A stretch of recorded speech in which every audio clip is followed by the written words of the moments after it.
Hello बच्चों, the question says which of the following is correct about slime modes. Slime modes के लिए कौन सा करेक्ट है। यहां पर क्या है कि हमारे पास 6 स्टेटमेंट्स हैं। अब इन 6 स्टेटमेंट से हमें देखना है कि कौन कौन सा स्टेटमेंट जो होता है वो स्लाइम मोड्स के लिए एप्लीकेबल है। तो पहला स्टेटमेंट दिया है, दे हैव थैलॉइड बॉडी, मतलब बॉडी डिफरेंशिएटेड नहीं है। Plasmodium has pseudopodia for locomotion and engulfing organic matter। ये सारे के सारे स्टेटमेंट्स, सारे के सारे जो वर्ड्स या स्टेटमेंट के अंदर जो चीजें लिखी डिस्क्रिप्शन, वो स्लाइम मोल्ड के साथ एप्लीकेबल है, यानी स्टेटमेंट 1 इज करेक्ट। दूसरा स्टेटमेंट देखते हैं, during unfavourable condition Plasmodium differentiate and produces fruiting bodies sporangium. ये भी क्या है कि एप्लीकेबल है स्लाइम मोल्ड के साथ। स्लाइम मोल्ड ऐसा क्या करते हैं कि अनफेवरेबल कंडीशन में वो करते हैं, मतलब ऐसा क्या होगा कि यहां पर स्लाइमी मास होगा जिसमें ढेर सारे मान लो न्यूक्लियस है। ये क्या होता है, धीरे धीरे जो है वो क्या होता है, फ्रूटिंग बॉडीज में कन्वर्ट होना शुरू होता है, ठीक है। और अंत में क्या होता है कि बड़ा सा स्पोरेंजियम इस तरीके का वो फॉर्म इसमें हो जाता है। तो इसके साथ एप्लीकेबल है यहां पर ये ऑप्शन जो दिया हुआ स्टेटमेंट 2 वो करेक्ट है। आते हैं स्टेटमेंट 3 पे, spores possess no true cell wall.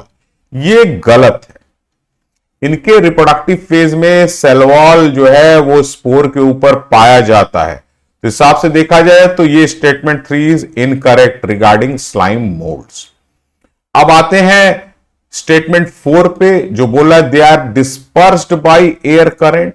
तो सही है, डिस्पर्सल जो होता है इनके स्पोर्स का वो एयर करंट के थ्रू होता है, यानी ये जो स्टेटमेंट 4 है वो भी क्या है कि यहां पर करेक्ट है।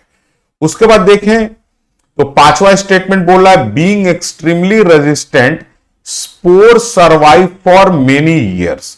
ये भी स्टेटमेंट एकदम से सही है। इसका स्पोर वो क्या करता है कि वो काफी ज्यादा समय तक वो सर्वाइव करता है, ठीक है। तो स्टेटमेंट 5 भी करेक्ट है। उसका 6th स्टेटमेंट में आते हैं कि plasmodium can grow up to several feet. ये भी सही है। ये क्या होता है, धीरे धीरे धीरे डेड डिकेइंग मैटर पे ग्रो करते करते क्या करेंगे, काफी लंबा जो क्या होता है कि ये अपना वो कई फीट तक ग्रो कर सकते हैं। तो इस हिसाब से देखा जाए 6 स्टेटमेंट्स में से सिर्फ स्टेटमेंट नंबर 3 जो है वो इनकरेक्ट है, वो एप्लीकेबल नहीं है स्लाइम मोल्ड्स के लिए। और बाकी जो स्टेटमेंट्स हैं, मतलब 5 स्टेटमेंट्स, जो बचे हुए 5 स्टेटमेंट्स हैं, वो क्या है कि स्लाइम मोल्ड्स के साथ वो एप्लीकेबल है। अब आते हैं ऑप्शंस पे, जो क्वेश्चन के आंसर्स हमारे सामने प्रेजेंट किए गए। तो ए, जो ऑप्शन ए है, वो बोल रहा है कि स्टेटमेंट 1 इज करेक्ट। हाँ ठीक है। इसमें स्टेटमेंट 2 इज करेक्ट। हाँ ये भी सही है। Statement number 4 is correct. ये भी सही है। स्टेटमेंट नंबर 5 ये भी करेक्ट है। स्टेटमेंट नंबर 6 ये भी करेक्ट है। तो सारे स्टेटमेंट्स जो इसके अंदर मेंशन किए गए हैं वो क्या है कि वो स्लाइम मोल्ड के लिए एप्लीकेबल है। तो इस कारण से इसका आंसर जो है वो ए होगा, क्योंकि इसके अंदर के जो भी स्टेटमेंट्स को करेक्ट बताया गया वो सच में करेक्ट हैं।